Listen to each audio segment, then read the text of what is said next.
Tribunal है जो environment का, वहाँ पे भी हमने केस किया था EIA के और दूसरे, मगर उन्होंने हमारी बात रिजेक्ट की, रद्द करके और उसको पब्लिक इंटरेस्ट का नाम देके इस प्रोजेक्ट को आगे बढ़ाने का आर्डर दे दिया। आज हम यहाँ एक और भी मकसद से बैठे हुए हैं, और वो मकसद ये है कि ये जो हमें कामयाबी मिली है, ये एक छोटी सी एक कामयाबी है, एक बुनियाद है कि जिसको हम बुनियाद बनाकर आगे अपना केस भी रख सकते हैं और हम इस जिद्दोजहद को आगे भी बढ़ा सकते हैं। हमारा अलमिया ये है कि हम अपने हक़ के लिए भी आवाज़ नहीं उठाते। ये जो जितनी तबाही मल्लीर की इस कोने से लेकर उस कोने तक हो रही है, उस हद तक जो हम सोचते हैं कि लोगों को बेदार होना चाहिए, अभी तक वो उस हद तक बेदार नहीं है। हमारी भी नाकामी है कि हम वहाँ तक नहीं पहुँच पाते शायद, लेकिन एक ये है कि एक बेअसी है मुआशरों में, अपने तई बेअसी है, जो हम अपने ये जो सब कुछ होता देख रहे हैं फिर भी हम खामोश हैं, हम बात नहीं करते। तो इस नशिस्त का एक मकसद ये भी था कि हम कम से कम बात करना शुरू कर दें, हम ये कहना शुरू कर दें कि हमारे साथ गलत हो रहा है। और इस नशिस्त का एक तीसरा जो मकसद ये था कि हम ये सोचें कि हम इस जद्दोजहद को आगे किस तरह बढ़ाएं। अगर मैं इस जद्दोजहद की बुनियाद पे जाऊं, उस पे बात करूं, तो अगर हम दयानतदारी से देखें सारे सिनेरियो को, जो कुछ हमारे साथ हो रहा है, इसकी बुनियाद उस वक्त से शुरू हुई जब मल्लीर नदी से पहला बेलचा लगा। रेती बजरी उठाने का जो पहला, जो आप ये कह सकते हैं कि गाड़ी भर के निकली या कोई छोटा सी और कुछ, तो वो हमारा पहला, इस बर्बादी का पहला वो था,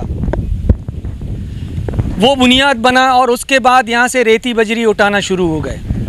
उसका दूसरा फेज़, यहाँ पे इंडस्ट्रियल जो ज़रई ज़मीनें थी, अगर आप कोरंगी से लेकर यहाँ तक जो ये एरिया आप देख रहे हैं, हमारे पीछे जो नज़र आ रहे हैं, ये सारे ज़रई इलाके थे, मगर यहाँ पे इंडस्ट्रियल जोन बनाए गए, किस कानून के तहत बनाए गए या आज तक किसी को मालूम नहीं है। और इसके वजह से जो तबाही फैल रही है, जो ज़मीन पे इनकी फजलों की वजह से, वो एक अलग दास्तान है। उसके बाद ये हाउसिंग प्रोजेक्ट्स का एक लामताई सिलसिला शुरू हुआ, जो ये फैलता ही जा रहा है, जो रुकने का नाम ही नहीं ले रहा।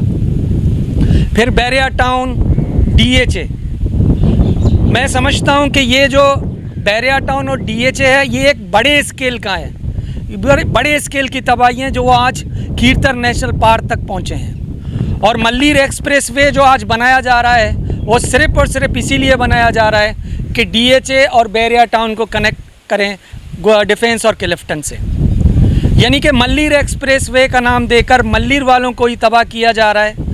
मल्लीर का नाम ही लेकर मल्लीर की इंडिजीनियस पॉपुलेशन को कच्ची आबादियों में तब्दील करने की कोशिश की जा रही है। तो हम इसके ख़िलाफ़ जद्दोजहद कर रहे हैं। जो पहला हमारा फेज़ था जब शुरू हुआ, तो हमने यहाँ पे दोस्त भी बैठे हुए हैं कि हमने जलसे भी किए, जुलूस भी किए। उसके बाद यहाँ के हमारे मुंतखब नुमाइंदों ने वादे किए, एक इलेक्शन के टाइम पे हमें ये कहा गया कि ये इस तरफ नहीं उस तरफ बनेगा, हम चेंजिंग कर रहे हैं, ये कर रहे हैं, लेकिन वो सिर्फ बातें थी। अल्टरनेट की बात करते हैं, अव्वल तो हम जो मल्लीर के लोग हैं वो ये समझते हैं कि मल्लीर एक्सप्रेसवे सवाए तबाही के हमारे लिए कुछ भी नहीं है। राइट बैंक में बने या लेफ़्ट बैंक में बने, वो हमारे लिए ही तबाही है। और जिन बातों को बुनियाद बना के किया जा रहा है, वो आज सारे रद्द हो चुके हैं। इवन तक जो ट्रिब्यूनल है, उसने भी ये कहा कि हम आपने जिस बुनियाद पर ये केस करा है वो ठीक है, आप सही कहते हो, आपने जितनी भी बातें कही हैं, आपके वकला ने जितने भी दलाइल दिए हैं वो सही हैं, लेकिन हम पब्लिक इंटरेस्ट में ये प्रोजेक्ट को मंजूरी दे रहे हैं। तो हम जो हमारे लोगों के जो कंसर्न हैं, या हम जो यहाँ देख रहे हैं, वो पेवर, एक तो ये माहौलियाती भी हैं और इंडिजीनियस जो एक जो एनवायरनमेंट यहाँ पे है, वो उन्हीं बेसिस पे हम कर रहे हैं कि हम अपनी बका की जंग लड़ रहे हैं। जब वहाँ पे हम केस लड़ रहे थे उसी वक्त अबीर अशफाक मैडम ने एशियन डेवलपमेंट बैंक को लिखा। उन्होंने हमारी बात सुनी। अजीम और साईं अनवर जिसके ज़मीन पे हम बैठे हुए हैं, ये जो सारी हरियाली आप देख रहे हैं, तो ये ज़मीनें भी मल्लीर एक्सप्रेस वे से मुतासर होने वाली हैं। तो उन्होंने हमारी बात सुनी, फिर खुद आके सारा इसको ये कहते हैं कि दौरा किया, सारे अकाए खुद देखे और उसके बाद उन्होंने इस प्रोजेक्ट को अपनी काज लिस्ट से निकाल दिया। यानी कि अब उस पर फंडिंग नहीं कर रहे। अब उसको फंडिंग ना करने का ये कितनी बड़ी कामयाबी है कि आज बैरिया के जो ब्रोकर हैं, जो अपनी यूट्यूब चैनल बना के चल रहे हैं, जिसको हज़ारों लोग भी देखते हैं, वो और ऐसे दूसरे लोग ये कह रहे हैं कि ये बहुत बड़ी मुश्किल है, ये बहुत बड़ा फ़ैसला है, अब इस पे कैसे उभरेंगे। यानी कि वो ख़ुद ये बात को मान रहे हैं कि ये बहुत बड़ी कामयाबी है एक हद तक, लेकिन हमारे लोगों को इल्म भी नहीं, हमारे लोग ये बात कर भी नहीं रहे हैं कि हमने कितनी बड़ी कामयाबी हासिल की है। और ये कामयाबी हतमी कामयाबी नहीं है, ये जिद्दोजहद, तवील जिद्दोजहद है। और ये सिर्फ मल्लीर एक्सप्रेस वे के तक महदूद नहीं है। और जिनके लिए ये मल्लीर एक्सप्रेस वे बन रहा है, वो उनके ख़िलाफ़ ये जिद्दोजहद आगे पता नहीं कितने सालों तक चलता रहे। हम कामयाब हों ना हों वो दूसरी बात है, लेकिन तारीख़ में हम ये लिखाना चाहते हैं कि ये जब सब कुछ हो रहा था तो हम मल्लीर के लोग कम से कम ये तो कह रहे थे कि ये सारा गलत है।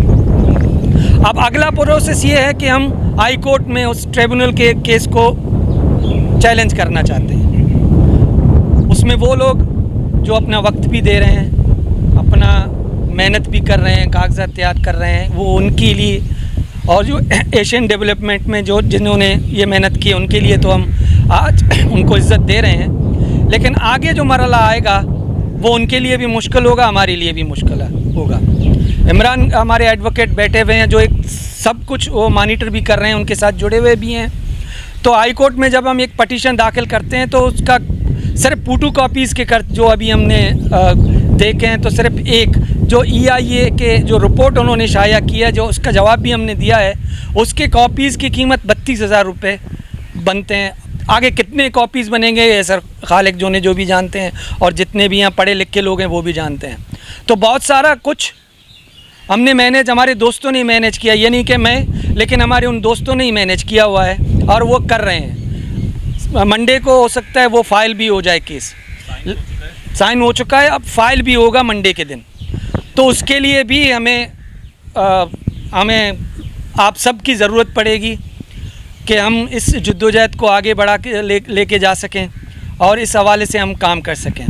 अब मैं फ़र्दन इमरान बलोच से गुजारिश करूंगा कि वो आएँ इस केस के हवाले से, एशियन डेवलपमेंट बैंक के, और जो मल्लीर एक्सप्रेस वे के हम जो केस लड़ने जा रहे हैं वो हमको इसके हवाले से ब्रीफ करें। सबसे पहले आप तमाम अफराद को वेलकम करते हैं, तमाम लोगों को, मोअज़्ज़ज़ मेहमानों को मल्लीर में।